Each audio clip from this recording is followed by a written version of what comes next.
Hello guys, pag-usapan lang natin ang breaking news. Ayon kasi sa bali-balita, Diyos ko, regalo ni Daniel Padilla ginagamit pa rin ni Catherine Bernardo. Spotted yan, na alam nyo naman siguro. Kinikilig pa rin si Catherine Bernardo kay Daniel Padilla, na alam nyo naman siguro. Ayon sa bali-balita, nag-video conference umano sina Direk Cathy Catherine Bernardo at Daniel Padilla at umiyak ang dalawa. Pero, kinikilig nga naman kasi si Direk Cathy dahil sa kanya na sila yan. Kung bakit nga naman kasi pumayag ang dalawa. Dahil ginamit ni Direk Cathy ang power niya para kumbinsihin ang dalawa.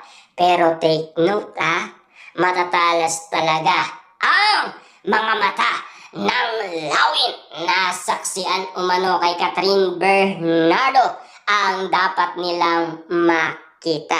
Na talagang nabulaga umano ang mga Katniel fans kung bakit nagpaparamdam at kung bakit inaakit ni Catherine Bernardo si Daniel Padilla. Dahil nagpaplano na kasi si Daniel Padilla magpakasal.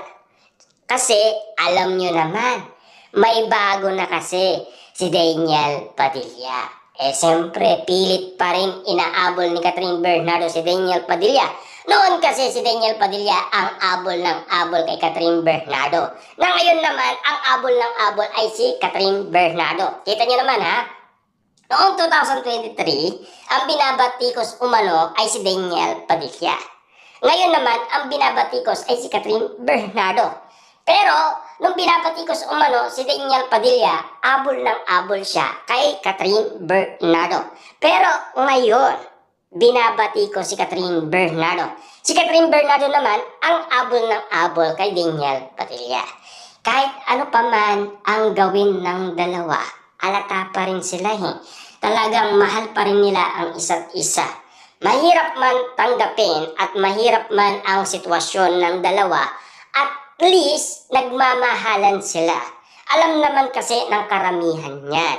Kasi nakikita ng bawat isa ang galawan ni Daniel Padilla at Catherine Bernardo. Sa ginagawa nilang yan, hindi naman nila maitatago. Kaya ang katanungan ng iba, kung si Catherine Bernardo at Daniel Padilla ay panakip-butas lang ba ang ginagamit nila? Tulad na lamang ni Kyla Estrada, mukhang sa project lang naman daw. At si Mayor Mark Alcala, baka kaibigan lang ni Catherine Bernardo at tinutulungan niya lang ma-promote siya. Or tinutulungan niya lang si Mayor Mark Alcala para mas lalo pa siyang umunlad. Di ba?